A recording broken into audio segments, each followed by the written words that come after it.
क्या आप जानते हैं आप सर्दियों में ये टेस्टी सी हरी मिर्ची प्याज वाली बना सकते हैं और बहुत ही टेस्टी लगती है और आप इसको 20 से 25 दिनों के लिए आराम से स्टोर भी कर सकती हैं। और सबसे बड़ी बात है आपको इसमें ज़्यादा ऑयल का यूज़ भी नहीं करना होता। तो चलिए स्टार्ट करते हैं। राधे राधे फ्रेंड्स, प्रिया विक्रम किचन में आप सभी का स्वागत है। मैंने सबसे पहले पाव भर के करीब ये मिर्ची ले ली है, मोटे वाली। ये आपको मार्केट में बहुत ही ईजिली मिल जाती है सब्जी मंडी में। इसको हमें अच्छी तरह से वॉश कर लेना है और कपड़े से पोंछ लेना है। मैंने इसको अच्छी तरह से वॉश करके कपड़े से पोंछ लिया था। अब मैं एक चाकू लूँगी और बीच में इस तरह से इसमें चीरा लगा दूँगी और जो इसके बीज है ना वो हमें इसमें से निकाल लेने हैं, क्योंकि हमें इसमें प्याज भरनी है। तो हम यहाँ पे इनको बीजों को निकाल लेंगे। अगर आप निकालना चाहें तो निकाल सकते हैं, नहीं तो आप इसके अंदर भी छोड़ सकते हैं। बस इस तरह से चीरा लगाकर छोड़ दें। मैंने जो इसके बीज थे वो सारे निकाल लिए हैं, क्योंकि मुझे थोड़ा सा स्पेस मिल जाएगा और जो हम प्याज की एक स्टफिंग बनाएंगे वो उसमें हम अच्छी तरह से भर सकते हैं। तो मैंने यहाँ पे सभी मिर्चों के इस तरह से निकाल लिया और ये जो है बीज इसके, ये हम फेंकेंगे नहीं, ये हम जो प्याज की स्टफिंग बनाएंगे उसमें ही यूज़ कर लेंगे। थोड़ा सा मैंने इसको बारीक बारीक चॉप कर लिया था ताकि ये बिल्कुल मुंह में ना आए और बहुत ही अच्छा रहेगा। प्याज भी पता भी नहीं चलेगा कि हमने ये मिर्च के बीज यूज़ किए हैं। और ये देखिए, ये हमने इस तरह से बीच में सभी में चीरा दे लिया है। अब हम यहाँ पे लेंगे प्याज। मैंने यहाँ पे लगभग आधा किलो के करीब प्याज ली है। प्याज को हमें छील लेना है और फिर इसे धोकर अच्छी तरह से लंबा लंबा काट लेना है। चाहे तो आप इसे बारीक बारीक चॉप भी कर सकते हैं। मैंने इसे चॉप नहीं किया है, लंबा लंबा इस तरह से इसको काट लिया है, क्योंकि हमें यहाँ पे स्टफिंग बनानी है। तो काटना मैटर नहीं करता कि आप इसको कैसे काटें, आपका जैसा मन करे आप वैसे इसको काट सकते हैं। अब यहाँ पे देखिए प्याज हमने सारी यहाँ पर काट ली है। अब एक हम यहाँ पे ले लेंगे कढ़ाई में मैंने यहाँ पर 1.5 चम्मच के करीब सरसों का तेल लिया है, क्योंकि जो भी हम इस तरह की मिर्ची बनाते हैं ना तो उसके लिए सरसों का तेल सबसे बेस्ट होता है। अगर आप सरसों का तेल यूज़ नहीं करना चाहते तो आप यहाँ पे रिफाइंड ऑयल यूज़ कर सकते हैं। इसको अच्छी तरह से गर्म कर लेना है, जब तक गर्म करेंगे कि अच्छी तरह से धुएँ निकलने लगे। और ये देखिए बहुत ही अच्छी तरह से गर्म हो चुका था, धुआं इसमें से निकलना शुरू हो चुका था। अब मैंने इसको बंद करके थोड़ी देर ठंडा होने के लिए रख दिया। अब जब ये हल्का सा गर्म हो तब उसमें 1 से 1.5 चम्मच राई डाल दी है, जो कि हम अचार में यूज़ करते हैं। वो वाली हमें यहाँ पे राई ले लेनी है और इसे हमें यहाँ पे अच्छे से गरम कर लेना है। जब ये आपको लगे पटकने लगी है तब हमें यहाँ पर डाल देनी है 2 चम्मच के करीब जो हरी सौंफ आती है ना, वो मैंने इसमें डाल दी है, क्योंकि इसका फ्लेवर बहुत ही अच्छा लगता है अचार में और स्वाद भी होता है, तो मैंने इसलिए डाल दिया। और साथ ही साथ मैंने यहाँ पे 1.5 चम्मच के करीब डाला है जीरा। इन सभी को हमें यहाँ पर अच्छी तरह से भून लेना है, क्योंकि राई जो पटकते हैं ना सारे में हो जाती है, तो इसलिए मैंने पहले सौंफ और जीरा डाल दिया और इसे अच्छी तरह से कर ली है। जब ये चीज़ें अच्छी तरह से भुन जाएंगी तब हमें यहाँ पे प्याज डाल देना है और इसको हमें यहाँ पर भून लेना है। प्याज को हमें 70 से 80% तक अच्छी तरह से भून लेना है, क्योंकि ना तो प्याज ज़्यादा कच्ची रहनी चाहिए और ना ही ज़्यादा भुनी हुई होनी चाहिए। बस ये है कि जब प्याज का रंग थोड़ा सा चेंज होए ना तब तक कि हमें यहाँ पे प्याज को भून लेना है। थोड़ी सी प्याज जब भुन चुकी थी तो जो मिर्च का ये मैंने निकाला हुआ पार्ट था ना वो उसमें डाल दिया है और इसको भी हमें मिर्च के साथ भून लेना है। एक फ़ायदा ये होगा कि जो मिर्च का ये हमने निकाले हैं ना बीज, ये बिल्कुल भी पता नहीं चलेंगे और प्याज में अच्छी तरह से भुन जाएंगे और पता भी नहीं चलेगा कि हमने इसमें बीज डाले हुए हैं। और इस तरह से हमें इसको चलाते हुए भून लेना है जब तक कि प्याज अच्छी तरह से ना भुन जाए। प्याज हमारी 40 से 50% देखिए हल्का हल्का कलर चेंज हो चुका है, यानी कि भुन चुकी है। अब हम यहाँ पे कुछ घर के बेसिक मसाले डालेंगे। बेसिक मसाले में हमारा जो हम अचार में यूज़ करते हैं वही हम डालेंगे, एक्स्ट्रा कोई मसाला हमें यहाँ पर बनाना नहीं है। अब मैं यहाँ पे सबसे पहले लूँगी 1 चम्मच के करीब हल्दी पाउडर। अगर आपको हल्दी पसंद है तो डाल सकते हैं, नहीं तो आप स्किप कर सकते हैं, बट अगर हल्दी डालोगे तो बहुत ही स्वादिष्ट हमारा अचार बनेगा। साथ ही साथ मैंने लाल मिर्च ली है 1 से 1.5 चम्मच के करीब। और अब यहाँ पे लेंगे धनिया पाउडर, क्योंकि मैंने एक्स्ट्रा से कोई नहीं बनाया है तो मैंने यहाँ पे 2 से 3 चम्मच धनिया पाउडर के लिए हैं, वो अच्छी तरह से इसमें डाल दिया है। अब मैं यहाँ पे लूँगी स्वाद के अनुसार नमक। थोड़ा सा हल्का सा तेज रखिएगा, क्योंकि हम मिर्ची में भरेंगे ना तो मिर्ची में नमक नहीं होगा, तो इसलिए हल्का सा चटक रखिएगा इसमें नमक। और फिर हमें इसे अच्छी तरह से यहाँ पे मिला देना है।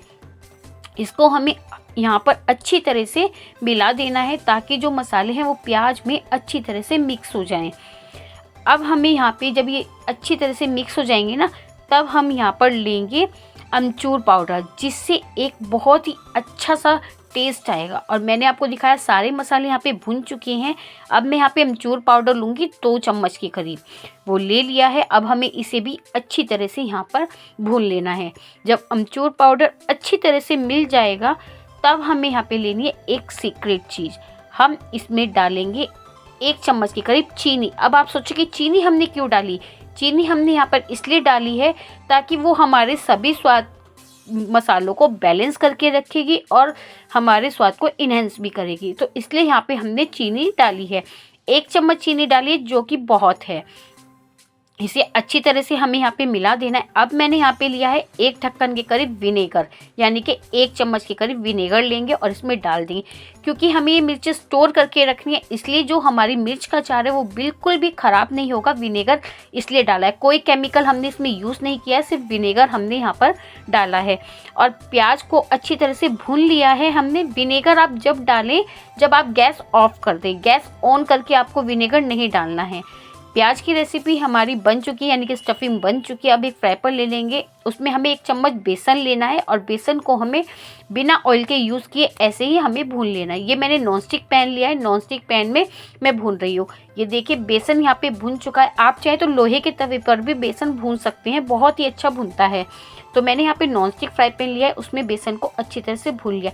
बेसन भूनने की पहचान ये होती है कि वो बर्तन पे भूनने के बाद बिल्कुल भी चिपकता नहीं है, उससे अलग अलग होना शुरू हो जाता है। बेसन हमारा यहाँ पे भुन चुका है और जो हमने प्याज भुनी थी वो भी गैस ऑफ है उसकी, और वो भी हल्की सी ठंडी हो चुकी है। अब हमें ये बेसन मिला देना है प्याज की स्टफिंग में, क्योंकि बेसन मिलाते उसका स्वाद जो है 2 गुना और बढ़ जाएगा। इसलिए मैंने यहाँ पे भून के बेसन डाला है और इसको ना आपको अच्छी तरह से मिला देना है। फिर हम यहाँ पर गैस को ऑन कर लेंगे और 2 मिनट के लिए इसे अच्छी तरह से भून लेंगे। क्योंकि हमने यहाँ पे बेसन मिलाया है तो इसलिए इसको हमें भूनना पड़ेगा, ताकि जो बेसन में प्याज है ना वो अच्छी तरह से मिक्स हो जाए और बेसन और प्याज अच्छी तरह से मसालों में फिट हो जाए। इसी तरह से हमें यहाँ पे इसको भून लेना है और बहुत ही स्वादिष्ट बनेगी। और फ्रेंड्स, अगर आपको वीडियो अच्छी लग रही है तो लाइक कीजिएगा, शेयर कीजिएगा, और अगर चैनल पर नए हैं तो चैनल को सब्सक्राइब ज़रूर करिएगा और साथ ही साथ चैनल को हाइप करिएगा, ताकि उससे मुझे एक मोटिवेशन मिलता रहे। ये देखिए प्याज हमारी जो बेसन में है वो अच्छी तरह से मिक्स हो चुकी है, बहुत ही बढ़िया तरीके से। अब हमें यहाँ पर कर देना है गैस को ऑफ और इसको हमें थोड़ा सा फैला देना है, ताकि जो प्याज है ना वो थोड़ी सी ठंडी हो जाए। गैस ऑफ करने के बाद मैंने 1 मिनट की और चलाई थी ताकि अच्छी तरह से ठंडी हो जाए, और फिर मैंने इसको निकाल दिया था एक प्लेट में। और इस तरह से हमें इसे फैला देना है ताकि अच्छी तरह से ठंडी हो जाए, और बहुत ही जल्दी से ठंडी हो जाती है। क्योंकि अब सर्दियों का मौसम है तो कोई भी चीज़ जल्दी से गर्म नहीं रहती, इसलिए ठंडी बहुत होती है। और मैंने यहाँ पर ले लिया मिर्ची, और मिर्चों में ना इस तरह से 1 से 1.5 चम्मच के करीब मैंने यहाँ पे स्टफिंग भरी है। क्योंकि मुझे जो है ना वो बहुत ही ज़्यादा स्टफिंग अच्छी लगती है मिर्च के अंदर। तो आप अगर चाहें, अगर आपको अच्छी चाहिए तो आप 1 से 1.5 चम्मच के करीब स्टफिंग भर सकते हैं। अगर आप थोड़ी लाइक करते हैं तो थोड़ी भर सकते हैं, जैसी आपको अच्छी लगे आप वैसे यहाँ पे स्टफिंग भर सकते हैं। देखिए कितनी बढ़िया हमारे यहाँ पे मिर्ची भर चुकी है। इस तरह से हमें सभी मिर्चों को एक एक करके भर लेना है। और जब आप इसको भरेंगे ना, क्योंकि हमने मिर्ची पहले से ही खाली कर ली थी, इसके बीज बिल्कुल भी नहीं है, और इसलिए आराम से हमारी जो मिर्ची हैं वो भर जाती हैं। ये देखिए एक एक करके इसी तरह से हमको यहाँ पर भर लेनी है। और एक बार आप ये रेसिपी ज़रूर ट्राई करना, मेरी गारंटी है कि आप इस विंटर एक बार नहीं इसको कई बार बनाएंगे। ये इतनी टेस्टी बनती है और इतनी स्वादिष्ट बनती है, सच में बता रही हूँ। मैं हर साल अपने घर में ये मिर्ची ज़रूर बनाती हूँ और मेरे घर में ना सभी को बहुत अच्छी लगती है और कभी भी ये मिर्ची ख़त्म नहीं होती मेरे घर में। और ये देखिए सारी मिर्ची हमने यहाँ पे इस तरह से भर ली है। अब एक कढ़ाई ले लेंगे, उसमें मैंने 1 चम्मच के करीब ऑयल डाला है, जो बड़ा चम्मच होता है ना वो वाला। सरसों का तेल ले लिया है, डाल देंगे। इसको अच्छी तरह से घुमा देंगे, क्योंकि हमें इसमें मिर्ची भूननी है तो इसलिए अच्छी तरह से घुमा दिया। अब एक एक करके हमें यहाँ पे इसमें मिर्ची रख देनी है और गैस की फ्लेम को हम लो रखेंगे, हमें बिल्कुल भी हाई और मीडियम नहीं करनी है, हमें यहाँ पे लो में रखेंगे। अब आप सोचोगे कि मैंने यहाँ पे ऐसे मिर्ची तो रख दी, अगर इनकी स्टफिंग निकल गई, नहीं, इनकी स्टफिंग बिल्कुल भी नहीं निकलेंगी, ये मेरी गारंटी है। एक बार आप ज़रूर बना के तो देखें, और आप देखना भी, मैं आपको दिखा रही हूँ भून के कि इनकी स्टफिंग जो है वो बिल्कुल भी ज़रा सी भी ऑयल में नहीं निकलेगी। और बस हमने यहाँ पे 2 से ढाई चम्मच के करीब सिर्फ ऑयल यूज़ किया है, और इतने कम तेल में हमारा एक स्वादिष्ट सी मिर्ची प्याज वाली बनके तैयार हो गई है। और आप इसको जब चाहे खा सकते हैं। आप इसको बिना फ्रिज के भी 10 से 15 दिनों तक आराम से स्टोर कर सकते हैं, और अगर आप फ्रिज में रख रहे हैं तो आप इससे 20 से 25 दिन आराम से निकल जाएंगे। इसे इसी तरह से गैस की फ्लेम को लो रखेंगे। अब 2 मिनट बाद अब हम इसे थोड़ा सा अलट पलट करके पलट देंगे, ताकि जो मिर्ची है वो सभी जगह से इक्वल से सिक जाए। इस तरह से हमें अलट पलट करते हुए, मेरे पास ये स्पैचुला था तो इस पर बड़ी ही मुश्किल से हो रही थी, फिर भी मैंने इसी से ट्राई किया, क्योंकि इसी से आप चाहे तो कोई झरनी ले लें, उससे आप इसको आराम से पलट सकते हैं। और ये देखिए कितने इजी से मैं इसको पलट रही हूँ, फिर भी इसमें से स्टफिंग जरा सी भी नहीं निकलेगी, ये मेरी गारंटी है। एक बार आप इसको ट्राई तो करके देखिए इस विंटर, और बहुत ही अच्छी बनेगी। इसको मैंने थोड़ी देर कवर कर दिया था 30 सेकेंड्स के लिए, और फिर 30 सेकेंड्स बाद इसको फिर से चला दिया है। इस तरह से हमें कम से कम 3 से 4 मिनट इसको अच्छी तरह से लो फ्लेम पे हमें सेक लेना है, ताकि जो मिर्ची है ना वो बहुत ही अच्छी क्रिस्पी सी हमारी बनके तैयार होएगी।